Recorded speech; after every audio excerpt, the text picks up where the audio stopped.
Hello দর্শক, এখানে হচ্ছে প্রকল্পের 5 টাকায় হচ্ছে ভাত, ডাল, সবজি এবং ডিমের বন্দোবস্ত।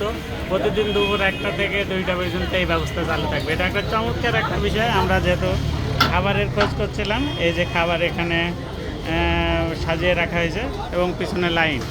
এখানে যেখানেই যাবেন সেখানেই লাইন। তবে এই ব্যবস্থাটা বেশ ভালো। ডিম ভাতের একটা 5 টাকায় যে ব্যবস্থা, এটা মমতা বন্দ্যোপাধ্যায় করছে। এখানে একটা মমতা বন্দ্যোপাধ্যায়ের ছবিসহ এখানে এখানে এই যে বিভিন্ন কর্মীরা আছে তাদের এই ব্যবস্থা সম্পন্ন করছে। এটা একটা চমৎকার একটা বিষয়। আমি ধন্যবাদ জানাই মমতা বন্দ্যোপাধ্যায়কে এইরকম একটা সুন্দর ব্যবস্থা করার জন্য। আমরা যেহেতু দুপুরে প্রচণ্ড ক্ষুধার্ত ছিলাম, আজকে আমরা এই ভাতটাই একটা ভাত এখান থেকে নিয়ে আমরা এদের খাবো। আমি, বড় ভাই আর ভাবি আছে, সবাই হচ্ছে এই ভাত নেব, নিয়ে এখন খাবো আর কি। ধন্যবাদ সবাইকে, ভালো থাকবেন।